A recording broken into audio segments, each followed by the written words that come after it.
আজকে আমরা যেটা পড়বো সেটা হচ্ছে ধারক ধারকত্ব। মনোযোগ দিয়ে দেখবা। আশা করি 2টা থেকে 3টা লেকচারের মধ্যে আমরা এটা শেষ করব এবং সুন্দর করে দেখবা। আশা করি বুঝবা, নোট করবা এবং ঠান্ডা মাথায় বুঝার চেষ্টা করবা। আর না বুঝলে তো আমি আছি, আমি তোমাদেরকে অফলাইন ক্লাসও দেখাই দিব, কোনো সমস্যা নেই। তো চলো আমরা শুরু করি। আমরা শুরু করবো ধারক। আমরা বুঝবো শুরুতে যে আসলে ধারক মানে কি, ঠিক আছে? ধারক কোথায় প্রয়োজন হয়, এটা কি করে। ওকে, সো ধারক, আজকে টপিকের নাম ধারক। ওকে, দেখো একটু চিন্তা করো। আমরা যখন ফ্যান স্টার্ট দিই, ফ্যান স্টার্টে কিন্তু ফ্যানটাকে ফার্স্টে ঘুরাইতে হয়। ফ্যানটা কিন্তু স্থির থাকে, সেটাকে স্থির থেকে টর্কের মাধ্যমে ঘুরাইতে হয়। তারপর সে যখন একটি স্পিডে চলে আসে, তারপর কিন্তু সে একটা সমান আরপিএমে ঘুরতে থাকে। যেরকম একটা গাড়ি, গাড়ি শুরুতে কিন্তু স্থির থাকে, সেটাকে ফার্স্টে বল দিয়ে শুরু করতে হয়, সমবেগে নিতে হয়, একটা বেগে মানে একটা বেগে নিতে হয়, দেন গাড়িটা সমবেগে চলতে থাকে, ঠিক আছে? তো একটা ফ্যান স্টার্ট করতে কিন্তু একটা এক্সট্রা এনার্জির প্রয়োজন হয় ওকে ঘূর্ণনটা শুরু করার জন্য। তারপর ধরো একটা মোটরও স্টার্ট করতে একটা ঘূর্ণন, একটা নির্দিষ্ট রাউন্ড পার মিনিটে ঘূর্ণন স্টার্ট করার জন্য ওকে একটা এনার্জি প্রোভাইড করতে হয়। আর একটা ইয়ে আছে, ধরো ক্যামেরার ফ্ল্যাশ লাইট, এটা দেখো ধুম করে জ্বলে, রাইট? ক্যামেরার ফ্ল্যাশ লাইটটাকে জ্বালাইতেও কিন্তু ইনস্ট্যান্ট একটা এনার্জির প্রয়োজন হয়। তো কিছু কিছু যন্ত্র আছে যেটাকে শুরু করতে আমাদের অতিরিক্ত কারেন্টের দরকার হয় শুরুতেই, এরপর আর দরকার হয় না, ঠিক আছে? ধরো একটা ফ্যান বা হচ্ছে মোটর, আমি বলতে পারি এই ফ্যান মোটর এদের চালানোর শুরুতে, এদের চালানোর শুরুতে অতিরিক্ত তড়িৎ শক্তির প্রয়োজন হয় বা তড়িৎ প্রবাহের প্রয়োজন হয়। তারপর তারা একটা নির্দিষ্ট স্পিডে চলে গেলে তারা তাদের মধ্যে এদের মানে এরা চলতে থাকে, প্রয়োজন হয়। এই যে একটা ফ্যান বা একটা মোটর চালানোর জন্য শুরুতে একটা অতিরিক্ত, শুরুতে কিছু সময়ের জন্য, সব সময় না কিন্তু, একটা অতিরিক্ত শক্তির প্রয়োজন হয়, অতিরিক্ত তড়িৎ শক্তির প্রয়োজন হয়, অতিরিক্ত আধানের প্রয়োজন হয়। এই জিনিসটা যে প্রোভাইড করে সেটাই কে? ধারক। এই যে অতিরিক্ত তড়িৎ প্রবাহটা যে দিচ্ছে, তাই ধারক। এই অতিরিক্ত প্রবাহটা আমাকে যে দিচ্ছে সেটাই হচ্ছে কে? ধারক, যাকে আমরা ইংলিশে বলি ক্যাপাসিটর। ক্যাপাসিটরের কাজ হচ্ছে এই অতিরিক্ত প্রবাহটা দেওয়া, ঠিক আছে? তো ক্যাপাসিটর আসলে কি? তাহলে আমরা কি বলতে পারি? ক্যাপাসিটর আসলে একটা পরিবাহী, যে কি করে? সে একটা তড়িৎ আধান সঞ্চয় করে, যখন দরকার হয় অ্যাট ওয়ান্স এই আধানটা দিয়ে দেয়। শুরুতে দরকার হয়, ফ্যান চালানো শুরুতে দরকার হয়, শুরুতে ওই আধানটা সে দিয়ে দেয়, ওই শক্তিটা সে দিয়ে দেয়, ঠিক আছে? তাহলে আমরা কি বলতে পারি বলতো? ধারকটাকে কি বলতে পারি? ধারককে আমরা বলতে পারি হচ্ছে, ও হচ্ছে একটা পরিবাহী। ধারক একটা পরিবাহী যে তড়িৎ আধান সঞ্চয় করে বা তড়িৎ শক্তি সঞ্চয় করে, তড়িৎ শক্তি সঞ্চয় করে এবং অ্যাট ওয়ান্স মানে অল্প সময়ের মধ্যে সেই শক্তিটা কি করে দিতে পারে? আমাকে প্রোভাইড করতে পারে, এবং অল্প সময়ের মধ্যে তা প্রদান করতে পারে। তো দ্যাটস ইট, এটাই হচ্ছে ধারক। আশা করি তোমরা বুঝতে পারছো ধারক মানে কি। ফিল করে বুঝো যে ধারক মানে কি, ঠিক আছে? তো ধারক আমার তড়িৎ শক্তি সঞ্চয় করে, যখন দরকার হয় তখন প্রোভাইড করে। তাহলে একটা জিনিস কিন্তু এখন আমার মাথায় আসবে যে ব্যাটারিও তো সেম কাজ করে। ব্যাটারিও তো আমাকে যখন দরকার হয় তখন তড়িৎ শক্তি প্রোভাইড করে। আমার ধারক দরকার কি? আমি তো ব্যাটারি দিয়েই করতে পারি। তো ব্যাটারির সাথে ধারকের একটা পার্থক্য আছে। তোমরা একটু চিন্তা করো, ব্যাটারি আর ধারকের মধ্যে পার্থক্যটা কি? ব্যাটারি আর ধারকের মধ্যে দেখো তো, তড়িৎ কোষ, যেটাকে আমরা ব্যাটারিকে কি বলি আমরা, বলো? তড়িৎ কোষ, রাইট? আর ধারক, এর মধ্যে একটু পার্থক্য আছে। পার্থক্যটা হচ্ছে, তোমরা খেয়াল করো মনোযোগ দিয়ে, ব্যাটারি কিন্তু রাসায়নিক শক্তি সঞ্চয় করে। ব্যাটারি কি শক্তি সঞ্চয় করে? রাসায়নিক শক্তি। ও রাসায়নিক শক্তি সঞ্চয় করে, ঠিক আছে? ব্যাটারি আমার রাসায়নিক শক্তি সঞ্চয় করে, কিন্তু ধারক কিন্তু রাসায়নিক শক্তি সঞ্চয় করে না, অতর শক্তি সঞ্চয় করে, মানে আধান সঞ্চয় করে ডিরেক্ট,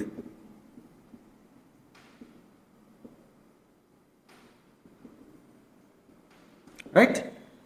ব্যাটারি কি করে? সে এই রাসায়নিক শক্তিকে আস্তে আস্তে তড়িৎ শক্তিতে রূপান্তর করে এবং সে পুরা যতক্ষণ সার্কিট চলে, যতক্ষণ তুমি একটা ফ্যান ঘুরাইতে চাও অতক্ষণ সেই শক্তিটা সে প্রোভাইড করতে থাকে, সেই আধানটা। ঠিক আছে, ব্যাটারি কি করে, এই রাসায়নিক শক্তিকে সে তড়িৎ শক্তিতে রূপান্তর করে। এটা তোমরা 9 10 উপরে আসছো যে ব্যাটারি কি করে, রাসায়নিক শক্তিকে রূপান্তর করে কিসে, তড়িৎ শক্তিতে। এবং সম্পূর্ণ সময় যতক্ষণ রাসায়নিক বিক্রিয়া চলতে থাকে অতক্ষণ এই শক্তি সে দিতে থাকে। ঠিক আছে, যতক্ষণ বিক্রিয়া ঘটে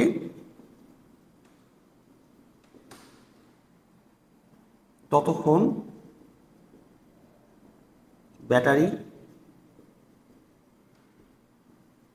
শক্তি প্রদান করে।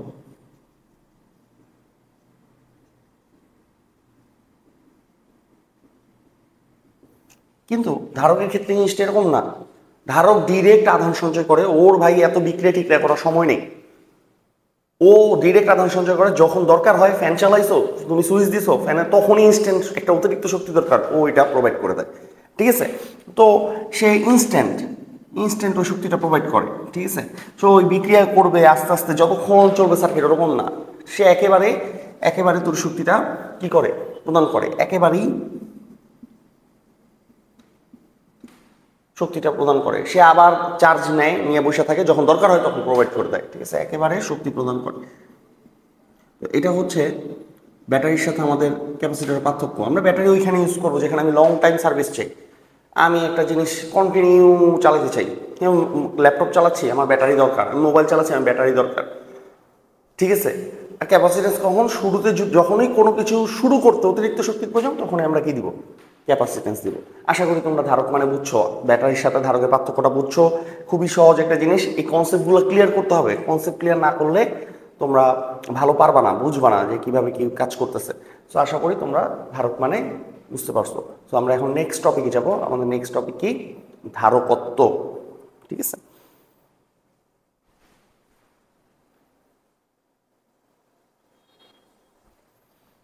তো আমাদের নেক্সট টপিক হচ্ছে ধারকত্ব। সো দেখো, ধারকত্ব আমরা শিখি। ধারকত্ব কি,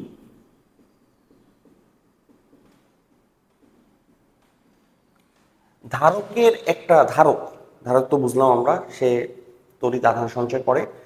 তো ধারকের একটা বিশেষ বৈশিষ্ট্য হচ্ছে ধারকত্ব। ধারকের একটা বিশেষ বৈশিষ্ট্য কি, ধারকত্ব। এটাকে ইংলিশে বলি আমরা ক্যাপাসিটেন্স। ওকে, ক্যাপাসিটেন্স মানে কি, ধারক কি করে, তড়িৎ আধান সঞ্চয় করে। আধান সঞ্চয় করলে তো সে তড়িৎ শক্তি দিতে পারবে, রাইট। তো ধারক কি করে, তড়িৎ আধান সঞ্চয় করে। এই তড়িৎ আধান সঞ্চয় করার যে সামর্থ্য, সবাই কিন্তু সবকিছু এফোর্ড করতে পারে না। তো সব পরিবাহী, আমরা তো বললাম ধারক মানে পরিবাহী, সব পরিবাহী তো দুনিয়ার সব আধান নিজের শরীরে নিয়ে নিতে পারবে না। একটা ধারকের আধান সঞ্চয় করার যে সামর্থ্য, অ্যাবিলিটি, সেটাকে আমরা কি বলতেছি, ধারকত্ব। ঠিক আছে, তাহলে আমরা সংক্ষেপে বলতে পারি ধারকের আধান সঞ্চয়ের বোঝার জন্য আমরা এটা বলতে পারি, সঞ্চয়ের সামর্থ্যই হচ্ছে ধারকত্ব। আমরা সংক্ষেপে বলতে পারি এটা মানে হচ্ছে আমাদের ধারকত্ব। ঠিক আছে, ওকে। সো এখন এটার সংজ্ঞাটা কি, আসল সংজ্ঞাটা কি, ম্যাথমেটিক্যাল সংজ্ঞাটা কি, যেহেতু এটা একটা বৈশিষ্ট্য, এটা একটা ম্যাথমেটিক্যাল টার্ম ধারকত্বটা। তো তোমরা মনোযোগ দিয়ে দেখো, ধরো এটা একটা পরিবাহী। এই পরিবাহীর ধরো শুরুতে কিছু নাই, শুরুতে আধান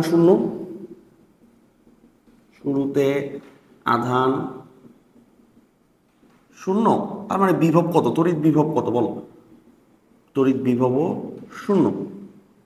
বাট তুমি এটাকে আধান এনে যুক্ত করলা, তুমি যুক্ত করলা, তোমার কাজ এখানে আধান যুক্ত করা। কারণ আধান যুক্ত করলেই এটার মধ্যে বিভবের সঞ্চার ঘটবে। তো ধরো তুমি আধান সংযুক্ত করলা কিউ, যার ফলে এটার মধ্যে বিভব সৃষ্টি হলো ভি হবে। অবশ্যই আধান দিলে একটা পরিবাহী, তোমরা পড়ছো গোলাকার পরিবাহীতে আমরা আধান দিয়েছিলাম, চারপাশে আধান সরাই গেছিল, সেই আধানের জন্য চারপাশে একটা বিভব সৃষ্টি হয়েছে, তড়িৎ ক্ষেত্র সৃষ্টি হয়েছে, বিভব হবে। কারণ তুমি আধান সঞ্চয় করতেছো, অবশ্যই তোমার কাজ করতে হবে, আর সেই কাজটা আমরা জানি বিভব। একক কুলম্ব সঞ্চয় করতে যে কাজ করতে হয় সেটাই বিভব। তাহলে তুমি আধান সঞ্চয় করছো, তার ফলে এখানে একটা বিভব সৃষ্টি হয়েছে, সেটা কি ভি। তাহলে এই ভি আধান না, ভি বিভব সৃষ্টিতে প্রয়োজনীয় আধানটা কত, বলো কতটুকু আধান লাগে, কিউ আধান, রাইট। তাহলে ভি বিভব সৃষ্টিতে আমার প্রয়োজনীয় আধান হচ্ছে কিউ কুলম্ব। তাহলে একক বিভব সৃষ্টিতে প্রয়োজনীয় আধান কত, কিউ বাই ভি কুলম্ব। একক বিভব সৃষ্টিতে এই একক বিভব কোনো পরিবাহীতে 1 ভোল্টেজ বিভব বৃদ্ধি করতে যতটুকু আধান দিতে হয় ওইটাই হচ্ছে ওই পরিবাহীর ধারকত্ব। আবার বলতেছি, একটা পরিবাহীতে আধান দিলেই তো বিভব বাড়বে, 1 ভোল্ট বিভব বাড়াইতে যতটুকু আধান দিতে হবে তোমাকে ওইটাই হচ্ছে ওই পরিবাহীর কি ধারকত্ব। একে প্রকাশ করা হয় সি দ্বারা, তাহলে আমি সংজ্ঞাটা কি লিখতে পারি, কোনো পরিবাহীতে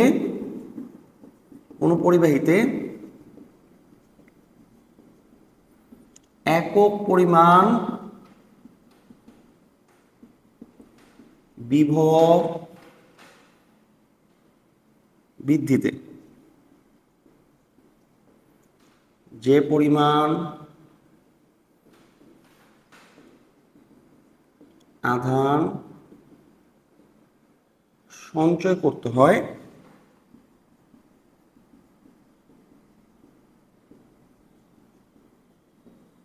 তাকে ওই পরিবাহীর ধারকত্ব বলা হয়। তো দেখো তোমরা বুঝতে পারছো কিনা ধারকত্ব মানে কি। তুমি 1 ভোল্ট বৃদ্ধি করতে এখানে কিউ দিবা, বিভব বৃদ্ধি পাবে, ঠিক আছে। 1 ভোল্ট বিভব বৃদ্ধি করতে যে পরিমাণ আধান দিতে হবে সেটাই হচ্ছে ধারকত্ব। একে প্রকাশ করা হয় সি দ্বারা প্রকাশ, ঠিক আছে, একে সি দ্বারা প্রকাশ করা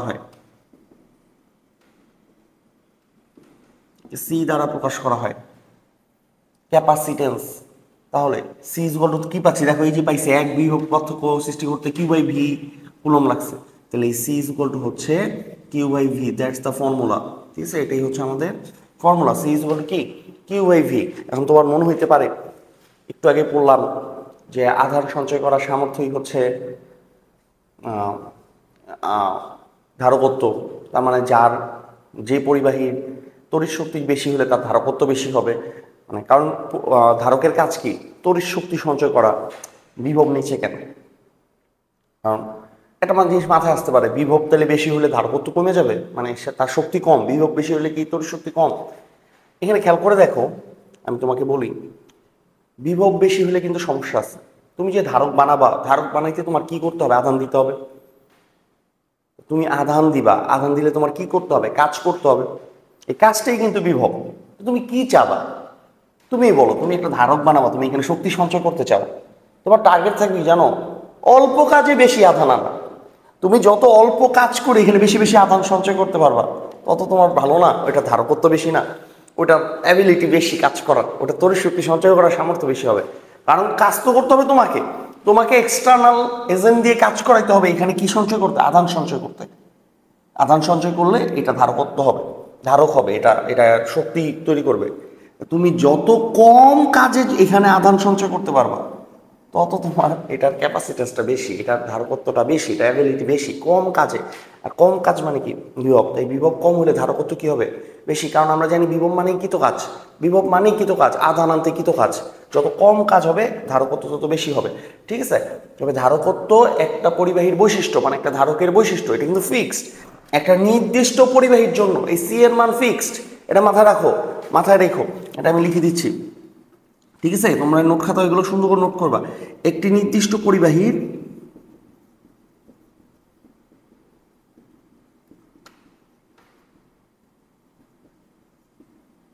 সি ধ্রুবক, নির্দিষ্ট পরিবাহীর জন্য সি হবে ধ্রুবক, কারণ এটা ওর বৈশিষ্ট্য। যেরকম তারের রোধ ধ্রুবক, পরিবাহীর রোধ রেজিস্ট্যান্স তো ধ্রুবক, এটা তো ভোল্টেজ আর কারেন্টের উপর নির্ভর করে না। সেম একটা পরিবাহীর ধারকত্ব ফিক্সড, এইটা ভোল্টেজ আর কিউর উপর নির্ভর করে না। তুমি কম কিউ আনবা, কম ভোল্টেজ সৃষ্টি হবে, তুমি বেশি কিউ আনবা, বেশি ভোল্টেজ সৃষ্টি হবে, মানে বেশি কাজ করতে হবে। তুমি বেশি কম কিউ আনো তোমার কম কাজ করতে হবে, বেশি কিউ আনো তোমার বেশি কাজ করতে হবে, সেই ফিক্সড। ঠিক আছে, তুমি কতটুকু কিউ আনবা ওই পরিমাণ তোমার কাজ করতে হবে। তো এটা তোমার মাথায় রাখতে হবে, একটা নির্দিষ্ট পরিবেশের জন্য সি ধারকত্ব ফিক্সড, এটা ওর বৈশিষ্ট্য, একটা ধারকের বৈশিষ্ট্য।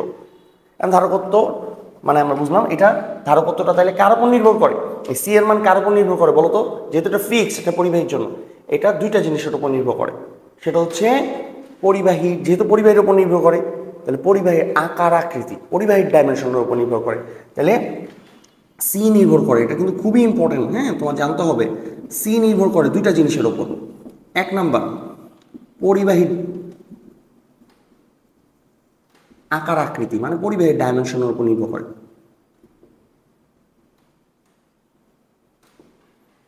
সি নির্ভর করে পরিবাহীর আকার আকৃতির উপর। দুই নাম্বার মাধ্যমের উপর, তুমি পরিবাহীটাকে কোন মাধ্যমে রাখছো তার উপর নির্ভর করে। এইটা ইম্পর্টেন্ট, হ্যাঁ, মাধ্যমের উপর। দুইটা জিনিসের উপর একটা পরিবাহীর কি নির্ভর করে, ধারকত্ব নির্ভর করে।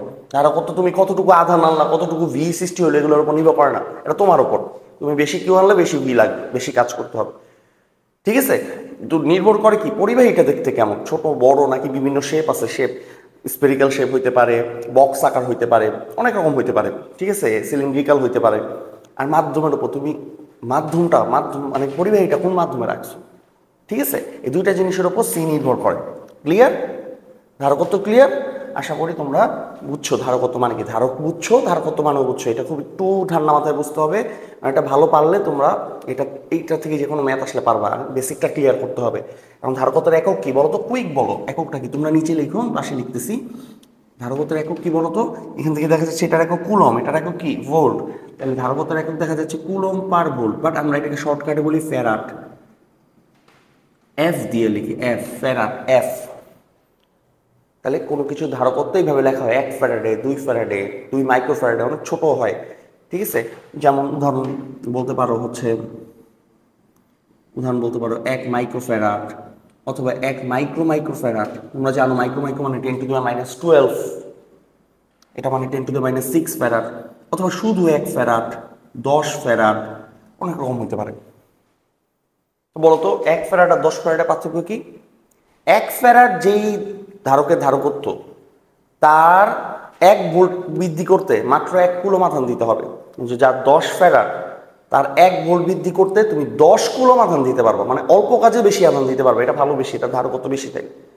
এটা ধারকত্ব কম, কারণ 1 ভোল্ট বৃদ্ধি করতে 1 কুলম আধান, আর এখানে 1 ভোল্ট বৃদ্ধি করতে তুমি 10 কুলম আধান দিতে পারবা। ঠিক আছে, তো পার্থক্যগুলো বুঝো। তাহলে 1 ফ্যারাড 10 ফ্যারাড বলতে কি বুঝো, এগুলো কিন্তু পরীক্ষা আসবে। 1 মাইক্রোফ্যারাড বলতে কি বুঝো, তাহলে তুমি কি লিখবা, কোনো পরিবাহীর একক পরিমাণ বিভব বৃদ্ধি করতে 10⁻6 কুলম আধান দিতে হবে, তাইলে সেটা হচ্ছে 1 মাইক্রোফ্যারাড।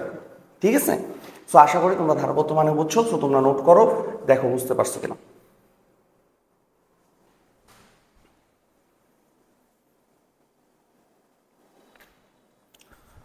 তো আমরা ধারক মানে বুঝলাম, ধারকত্ব মানে বুঝলাম।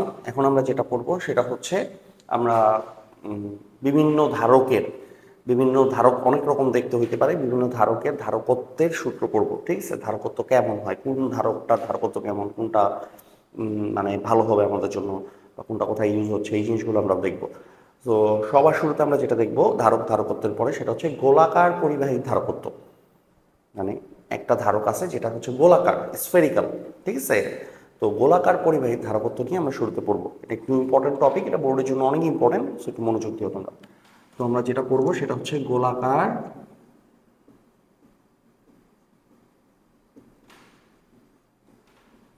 পরিবাহী ধারকত্ব। সো গোলাকার পরিবাহী ধারকত্ব, ধরো এটা একটা গোলাকার পরিবাহী, জাস্ট ছোট করে আঁকি, একটা গোলক আঁকলাম। এখানে তুমি ধরো আধান দিছো, সর্বোচ্চ তুমি প্লাস কিউ আধান দিছো। ধরো এখানে তুমি প্লাস কিউ আধান দিছো, এটার চারপাশে ছড়াই গেছে প্লাস কিউ। তো এই গোলাকার পরিবাহীর এইটার ব্যাসার্ধ ধরো আর হচ্ছে ব্যাসার্ধ। ঠিক আছে, এবং তুমি আধান দিছো কত বলো, তুমি আধান দিছো হচ্ছে কিউ, প্লাস কিউ আধান দিছো। বুঝো, তো অবশ্যই তুমি গোলাকার পরিবাহী প্লাস কিউ আধান দিছো, তুমি আগের লেকচারগুলোতে পড়ে আসছো। এইটার পৃষ্ঠে একটা বিভবের সঞ্চার হয়েছে, এটার মধ্যে একটা বিভব হয়েছে, এই যে পৃষ্ঠে একটা বিভব হয়েছে, এবং পৃষ্ঠে বিভবটা কত বলো তো? পৃষ্ঠে বিভব কত সৃষ্টি হয়েছে? পৃষ্ঠে বিভব হয়েছে আমরা জানি 1/4πε0, যদি আমরা শূন্য মাধ্যমে রাখছি ধরছি Q/R, এটা তোমরা শিখছো।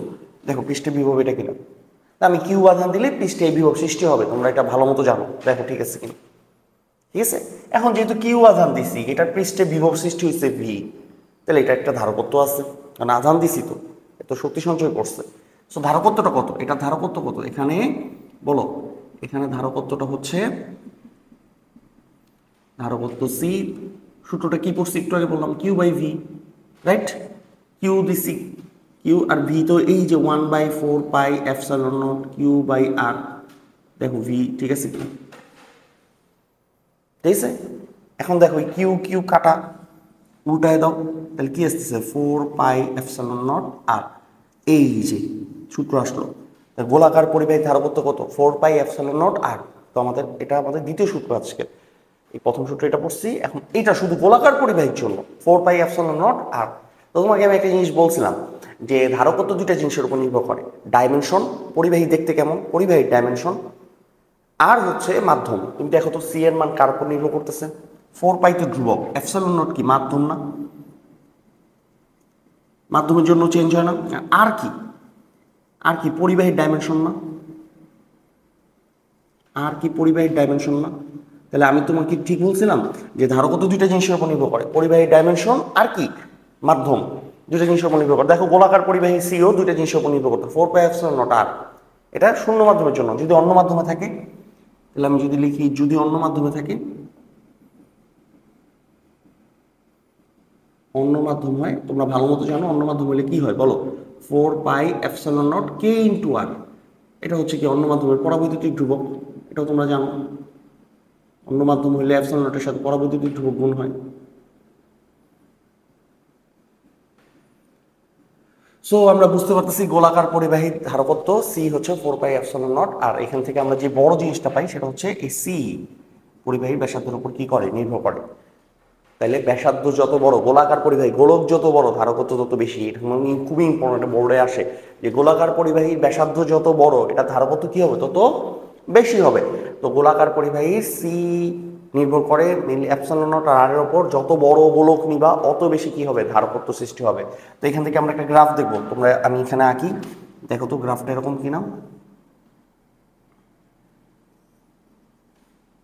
এই বরাবর যদি সি হয়, এই বরাবর যদি আর হয়, দেখো তো সি প্রপোর্শনাল টু সি যদি ওয়াই, এই যে সি ইকুয়াল টু 4πε0R, এটা নিচে আমি এক্স অক্ষে, এটা নিচে আমি ওয়াই অক্ষে, তাহলে এতটুকু কি? এতটুকুকে আমি বলতে পারি এম। তাহলে Y equal to M X, মূল বিন্দুগামী সরলরেখা, এটা ঢাল কি বলো? এটা ঢাল হচ্ছে 4πε0। দেখো ঠিক আছে কিনা? তাহলে সি এর সাথে আর এর সম্পর্ক হচ্ছে এরকম, যত বড় গোলক ধারকত্ব তত বেশি, আর ঢাল কি 4πε0। এগুলো তোমরা পারো ভালো মতো, ঠিক আছে। তাহলে দেখো গোলাকার পরিবাহী ধারকত্ব ঠিক আছে কিনা, এটা হচ্ছে আমাদের জন্য গোলাকার পরিবাহী ধারকত্বের সূত্র, এবং এটা কিন্তু খুবই খুবই সহজ। তো আমরা এরপর গোলাকার পরিবাহী কিছু প্রস এন্ড কনস আছে, মানে অসুবিধা আছে। তো আমরা গোলাকার পরিবাহী ধারকত্ব পড়লাম, কিসের উপর নির্ভর করে দেখলাম, গ্রাফ দেখলাম। এখন আমরা দেখব গোলাকার পরিবাহীর অসুবিধাটা কি, আমরা কেন গোলাকার পরিবাহী ধারক ইউজ করি না, ঠিক আছে। তো এটা আমরা একটু দেখবো। তো চলো এটা একটু দেখি। সো একটা ম্যাথের মাধ্যমে দেখবো আমরা এই টপিকের। সো দেখো,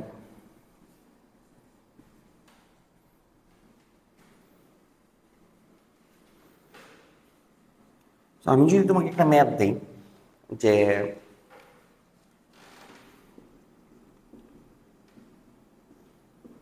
একটি গোলকের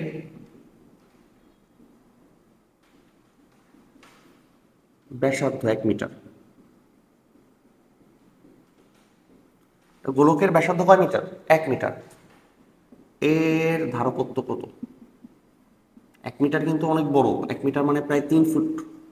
তো বিশাল বড়, ব্যাসার্ধ 2-3 ফুট, মানে বিশাল বড় ধারক। এই ক্লাসরুমের এই পাশ থেকে ওই পাশে অলমোস্ট, ঠিক আছে। তো বিশাল বড় ধারক, মানে বিশাল বড় গোলাকার পরিবাহী, এত বড় ধারক নিছো তুমি।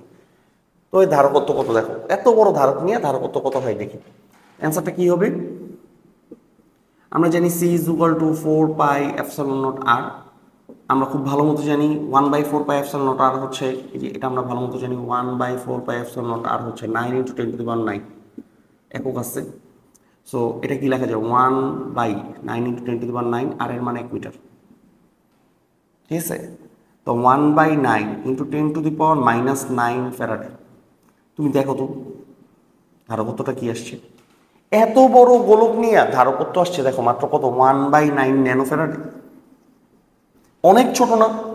তাহলে খেয়াল করছো গোলাকার পরিবাহীর প্রবলেম কি, ধারকত্ব অনেক ছোট, অনেক ছোট। গোলাকার পরিবাহী ধারকত্ব অনেক কম হয়। এত বড় গোলক নেওয়ার পরও ধারকত্ব আসছে কত দেখো 1/9 ন্যানো ফ্যারাডে মাত্র।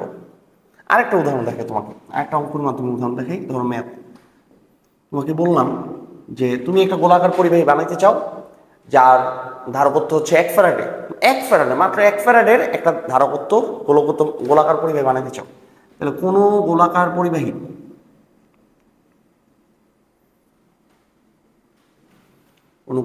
পরিবাহীর ধারকত্ব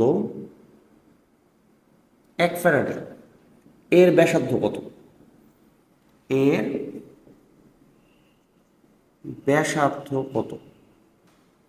দেখো অ্যান্সারটা কি, C is equal to 4πε0r। C এর মান আমি বলে দিছি 1 ফ্যারাডে। দেখো এটা হচ্ছে 9 × 10⁹, আর ঋণ এমসিকিউ তো আসে r ইজ ইকুয়াল টু 9 × 10⁹।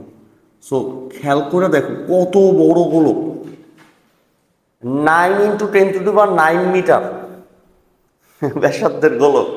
পৃথিবীর ব্যাসার্ধ কত 6.4 × 10⁶। পৃথিবীর ব্যাসার্ধের তুলনাও 1000 গুণ বড়।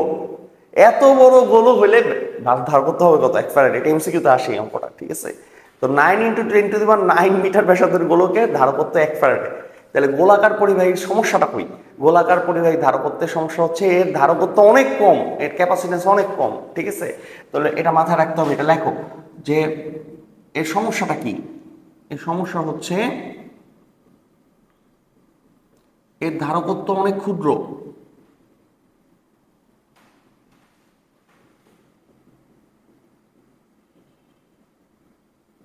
এর ধারকত্ব অনেক ক্ষুদ্র হয়। আরেকটা সমস্যা আছে, এখানে চার্জ ক্ষয় হয়। কোথায় সমস্যা আমি তোমাকে বলি। গোলাকার পরিবাহী ধারকত্ব তুমি যদি খেয়াল করে দেখো এটা তো এরকম, রাইট। এইটার যে বলরেখা এটার কিন্তু কোনো বাউন্ডনেস নেই, এটা আপ টু অসীম পর্যন্ত চলতে থাকে। খেয়াল করো এটা কি আটকানো, বলরেখাটা আটকানো, এটা ডিস্ট্রিবিউটেড, মানে ওর ব্যাসার্ধ থেকে শুরু করে আপ টু অসীম পর্যন্ত চলতে থাকে। তো শক্তি ক্ষয় হয়, শক্তি ক্ষয় হওয়ার সুযোগ থাকে বেশি। শক্তিটা বাউন্ডেড না, এনার্জিটা বাউন্ডেড না, এনার্জি কি ডিস্ট্রিবিউটেড। তাহলে এর একটা বড় সমস্যা হচ্ছে এনার্জি ডিস্ট্রিবিউটেড থাকে, ঠিক আছে। এটা কিন্তু তোমার একটু জানতে হবে, এটা জাস্ট একটা বেসিক অ্যাডভান্স, যে এনার্জিটা ডিস্ট্রিবিউটেড থাকে, বলরেখা ডিস্ট্রিবিউটেড থাকে। অনেক পরিবাহী তোমরা এই সমস্যা দূর করার জন্য আমরা আরেকটা ধারক শিখবো, সমান্তরাল পাত ধারক। তুমি দেখবা সমান্তরাল পাত ধারকে বলরেখাটা বাউন্ডেড, এটা বাইরে যাচ্ছে না, এটা বাউন্ডেড, একটা মানে একটা গণ্ডির মধ্যে থাকে, একটা জায়গার মধ্যে থাকে। এই সমস্যা দূর করার জন্য আমরা কি পড়বো, সমান্তরাল পাত ধারক পড়বো, সমান্তরাল পাত ধারক পড়বো। তাহলে এই সমস্যাটা দূর করার জন্য আমরা আরেকটা নতুন পাত ধারক পড়বো, সেটা কি বলি আমরা, সমান্তরাল পাত ধারক, ঠিক আছে। সো দেখো আমরা বুঝতে পারছো কিনা, ওকে।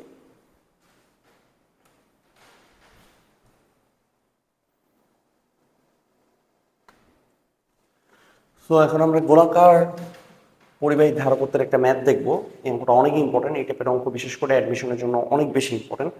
সো বোর্ডে এই টাইপের 2-1বার অঙ্ক আসছে, সো একটু মনোযোগ দিও। এটা হচ্ছে তোমার বিভব আধানের বেসিক প্লাস গোলাকার পরিবাহী ধারকত্বের বেসিক, তিনটা মিলে একসাথে তোমাকে এই অঙ্কটাতে প্রয়োজন হবে। সো একটু মনোযোগ দিও, দেখো অঙ্কটা কি বলছে।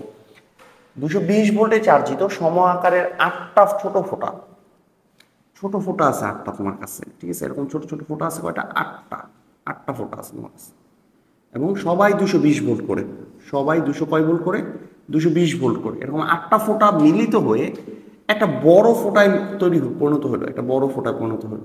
এই বড় ফোঁটার বিভবটা কত? ছোট ছোট 8টা ফোঁটা মিলিত হয়ে বড় ফোঁটা পরিণত হয়েছে। আবার অঙ্ক উল্টাও আসতে পারে, বলতে পারে বড় ফোঁটা ভেঙে ছোট ছোট টুকরা হয়েছে, ঠিক আছে। এই ধরনের অঙ্ক খুব কমন এবং সহজ, ঠিক আছে? তো আশা করি পারবা। সো প্রথম যে জিনিসটা তোমাকে জানতে হবে সেটা হচ্ছে বড় ফোঁটা ছোট ফোঁটার মধ্যে কি সেম থাকে, কি সেম থাকবে, মানে ফোঁটা বড় ফোঁটা ভাঙার পরে বা ছোট ফোঁটা জোড়া লাগার পরে দুইটা জিনিস সেম থাকবে, মাথা রাখতে হবে দুইটা জিনিস সেম থাকবে। ওর এই আটটার আয়তন আর এই একটার আয়তন সমান হবে, আর এই আটটার আধান আর এই একটার আধানও কি হবে, সমান হবে। আধান তো ধ্বংস হয় না, তাহলে এই আটটার আয়তন আর এইটার আয়তন সমান হবে, আর এই আটটার সম্মিলিত আধান এই একটার আধানের সমান হবে, ঠিক আছে?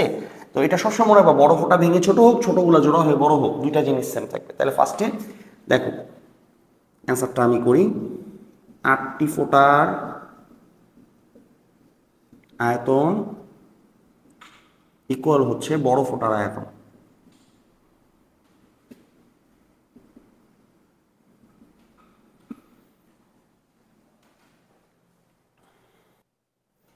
সো 8টা ফোঁটার আয়তন ইকুয়াল টু কি, একটা বড় ফোঁটার আয়তন, ঠিক আছে? তা 8টা ফোঁটার আয়তন কত বলো? 8 ইন্টু গোলাকার ফোঁটা, তাহলে 4/3 পাই, ছোট হাতের আর ধরলাম, আর বড় ফোঁটার আয়তন তাহলে কি 4/3 একটা বড় হাতের আর কিউব, 4/3 পাই 4/3 পাই কাটা, তাহলে 8 r cube equal to r cube, তাহলে এই যে বড় হাতের আর ইজ ইকুয়াল টু 2 ছোট হাতের আর। সো এটা 1 নাম্বার দিয়ে রাখলাম, এটা পাইলাম। তোমাদের বলছো দুইটা জিনিস সেম থাকে, আয়তন সেম থাকে, সেকেন্ড কি সেম থাকে বলো? সেকেন্ড সেম থাকে হচ্ছে 8টার আধান ইকুয়াল টু হবে 1টার আধান। তাহলে দেখো 8টার আধান ইকুয়াল টু হবে বড় একটার আধান। দেখো ঠিক বলছি কিনা, 8টার আধান প্রত্যেকটার কিউ করে 8টার আধান বড়টার আধান। এখন আধান তো দেয় নেই, কিছু দিচ্ছে, বের করতে বলছে বিভব। দেখো কিভাবে যাব, আমরা কি জানি দেখো তো, এই সূত্র আমরা জানি কিনা, C is equal to Q by V, জানি। কিউ এর বদলে আমি কি লিখতে পারি বলো তো? ছোটগুলার ক্যাপাসিট্যান্স, ছোটগুলার বিভব। বড় হাতের কি বদলে লিখতে পারি কি, বড়টার ক্যাপাসিট্যান্স বড়টার বিভব। বড়টার তো ধারকত্ব ভিন্ন হবে, ছোটগুলার ধারকত্ব ভিন্ন হবে। ছোটগুলা যেহেতু সেম সাইজের, প্রত্যেকটা সি আছে একটা করে, তাহলে 8 ছোট হাতের কিউ কি হবে, ছোটগুলার জন্য ছোট হাতের কিউ কি হবে, ছোটগুলার ক্যাপাসিট্যান্স ছোটগুলার বিভব। বড়টার জন্য কি হবে, বড়টার ক্যাপাসিট্যান্স বড়টার বিভব। এই যে গুণ করলেই তো কিউ পৌঁছে। এখন দেখো এই ক্যাপাসিট্যান্স, ছোটগুলার ক্যাপাসিট্যান্স কি 4πε0, ছোটগুলার আর একটু আগে পড়ে আসলাম, গোলাকার পরিবাহী সি হচ্ছে 4πε0 আর ভি, আর বড়টার ক্যাপাসিট্যান্স কি হবে 4πε0 বড় হাতের আর ভি। দেখো 4πε0, 4πε0 কাটা উভয় পক্ষ থেকে, 8 ছোট হাতের আর ভি এর মান কোশ্চেনে দিয়ে দিচ্ছে কত, 220 ভোল্ট। ছোটগুলার ভোল্টেজ দিয়ে দিচ্ছে 220 ভোল্ট, ঠিক আছে? আর বড় হাতের আর জায়গায় কি বসাতে পারি, টুয়াইজার। বড়টার ভি তো বেরই করতে বলছো তোমাকে, রাইট? সো এই যে আর আর আর উভয় পক্ষ থেকে কাটা, তাহলে বড়টার ভি কত আসলো, 8 ইন্টু 220/2। সো কত আসতেছে 880 ভোল্ট। সো বড়টার বিভব কত, 880 ভোল্ট। দেখো ঠিক আছে কিনা। সো দেখছো কিভাবে গোলাকার পরিবাহী ধারকত্ব কাজে লাগছে। তো দুইটা জিনিস সেম থেকে মাথায় রাখবা। দেখো অঙ্কটা বুঝতে পারছো কিনা, আশা করি বুঝবা। পজ করে দেখো, নোট খাতায় তুলে নাও, এটা রিভিশন দিবা এবং হাতে করবা, ওকে?